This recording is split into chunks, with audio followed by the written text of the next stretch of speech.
I like Friday and I like Herx. I think they're actually really dope at what they do. But I think Guts just asks the questions that people want to know. Like Friday and Herx, they're very politically correct. I mean, as far as like what they portray in their podcast, you know what I'm saying? They're not. They'll ask a couple of, oh, okay, that's a good question, but they're not really trying to push it. You understand what I'm Right. saying? When Guts does his interview, I don't know, maybe that's why that's his name because he goes for the It's gut. uncut. It's Yes, called Six Views Uncut for a reason. yeah, he asked the questions that people want to know, and I personally appreciate that. I enjoy if I'm interested in the person they're interviewing. I don't want to, so how did you get your rap name? I don't fucking care. Right. Yo, so what music you got coming out? Again, I don't care. I want to know about the shits. I'm sorry. I'm sorry. I want to know about the shits. I want to know about that. So I think that Guts is able to accomplish that on his side of the platform, whereas Herc and Friday, they keep it nice and squeaky clean and somewhat entertaining. But after 50 episodes, Guts is no more. Guts is no more. And I have to ask myself why. With all the podcast drama going on with the Joe Budden and the Charlemagne and the Andrew Schultz and the this and the that, I think it's fitting that Canadian hip hop podcasts have their own little turf war. So I'm enjoying this drama, but I would like to know why after 50 episodes, why is it just peace? You're out of here. So if there was some sort of creative differences, Guts may have been saying, yo, yo, yo, let me do it this way. I want to do this. Let me try this. Friday might have been saying, yo, yo, yo, what you've been doing has been working. Let's just keep that going. Guts is like, I don't think so. Peace. I'm not saying Right. it's no street shit. I'm just saying it could be creative differences. And if that's the case, that's whack. Because Friday and Herc, I will tell you this again, I enjoy what you guys do on the main stage, but we need the backstage, and Guts was bringing the backstage. So I don't know what y'all gonna do now. What are your thoughts? All right, my piece. Here we go. Um, Now, as far as the We Love Hip Hop platform, as far as Toronto hip hop and podcasts, we'd have to say that as for their niche, they're definitely one of the top people that people look at, people pay attention to. They have a pretty notoriable people follow them. So they built something over there. You understand what it is? They built something for a long time. And obviously with that comes experience and probably comes a lot of this is how things are done and this is how things are not done, you know?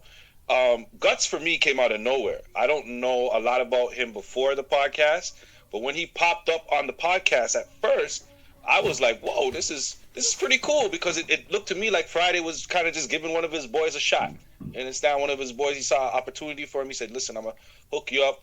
I'm gonna do that." It seemed like there was some kind of friendship there, and even with Gucci, even with Gucci, the videographer as well, they just seem like they're boys. They take the group shots together, the pictures, you know what I'm saying, the post, and it doesn't seem like it's just for content because they have enough. They have plenty. They put out how many different? They got Zay Links, they got Six Views, they got We Love Hip Hop. They do the news, they review videos. Tons of things, IG Live, tons of things, right? So it was crazy. So when he came on, I said, okay, this is dope. Then I started seeing his interviews, and like you said, it's a little bit different.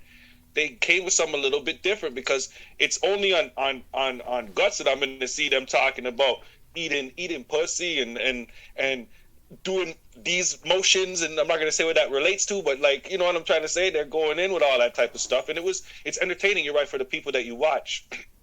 But when you build something and you have a way of doing something, and I don't know if there's a beef, and you build something and you have a way of doing something, and somebody comes in with some new ideas, sometimes you got to be willing to bend and break and adjust because sometimes it's fresh eyes, you know? And I love We Love Hip Hop podcast, but one of the biggest crutches and one of the biggest hits that I know that they take is people knock them all the time that they've been doing this for so long and it doesn't seem like the production quality has increased, which is a lie.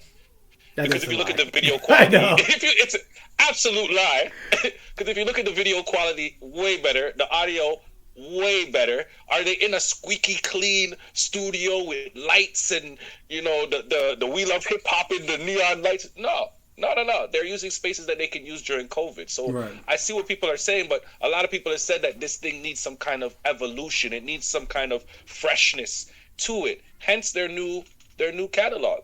Great idea. But for them for it to get shut down, because I don't know which side decided to shut it down, but for it to get shut down after 50 episodes, that side of it,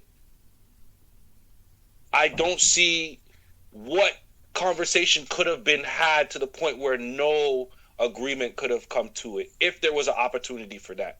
And obviously we need to find out all of the details of what's going on. This reminds me like when Lil Wayne didn't want to put out the Carter 5 because he was suing the baby. And Right. everybody was like, yo, especially Noriega. Nori was like, yo, I would just tell Birdman, just, yo, do whatever it takes to make Wayne happy. Just do whatever it takes to make Wayne happy. This is the advice that I would give Friday. If there was some sort of creative difference there that, I don't want to say burn the bridge, but that basically made you give a nigga a pink slip. If that's what happened, I say Right. pick up the phone, call him, and be like, yo, let's work this shit out. Because they ain't doing it on the main stage. They're not doing what Guts is doing on the main stage. And there is an audience for that. Clearly. Right. That's the whole reason they did it, I'm assuming. That's the reason why they did it. The name of the show is Uncut. That's the reason why they did it. So they know there's a platform for that. So how are you going to go 50 episodes and then just lock it off? And you know what? Pardon the horrible Guts did Jamaican when accent. when Guts came on. One thing that he said is that he did say that he was going to do 50 episodes, or I think, and he was out. That was one of the agreements that they said. And I wish I had seen it. I didn't see it, but Guts did go on Twitch and apparently laid out, a little bit of the details or whatever he laid out. I don't know exactly what he said, but I watched a little bit of the Zay Links because she had Friday on. And she spoke to Friday about the situation. Just asked him straight up, what's going on? And, Friday gave it the PC treatment. I don't have no problem with Guts. That main stage attitude. Right. He gave it a very PC answer. And I don't knock him because I respect their professionalism up until the very end, because I wouldn't have been able to tell that there was a problem if they didn't tell me that this was over. Well, just based on what I was watching. First of all, I'm not holding my tongue. If me and you put in X amount of episodes and then all of a sudden it's one guy does a podcast, I'm telling everybody. They all gonna know. I might leak your phone. I might leak your phone number. This is why Dre's not here. This is what he said. Listen, yes, I got this. Da da da da. This is what I'm saying too. When Zay asked him, what's going on, I felt like that was an opportunity for him to get some spiciness, to get some of that truth off of his shoulders. You know what I mean? Because the truth, people are asking. This is. I can't believe how big of a thing this is in the Toronto hip hop scene right now.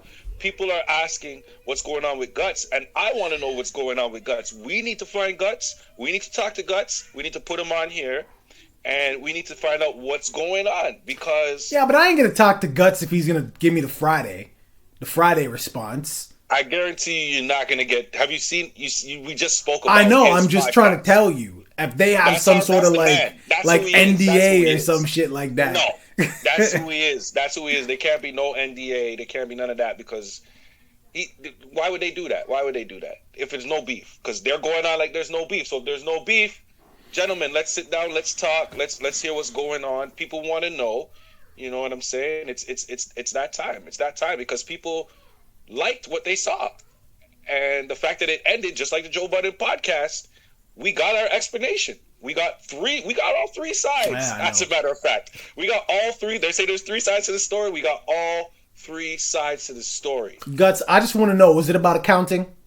Did Friday send you over some accounting in an Excel spreadsheet? That'd be funny if that's what it was. That'd be crazy. It's definitely not, though. It's definitely not. But that'd be crazy if that's what it was. Yo, Guts, man, we're gonna hit you up, man, and we ain't gonna take no as an answer. Viewing public, what are your thoughts? Maybe you know something we don't know. Do you know why Guts left the We Love Hip Hop podcast? Fridays, apparently, mum is the word. Cool, I get that. Jail niggas, you know they don't talk for shit. But leave it in the comments, man. Don't forget to like and subscribe. Deuces. Hey, Friday say everybody calling him the Joe Budden of Canada right now. I mean, there's one way to get that sour taste out your mouth if you don't like it. Come on the podcast, man. Come on the podcast, man. We welcome you as well. Or if you want to get the sour taste out your mouth, just pop in like a peppermint. My grandma used to give me peppermints. Don't listen to this guy, okay? Don't listen to this guy. All right, deuces. All right.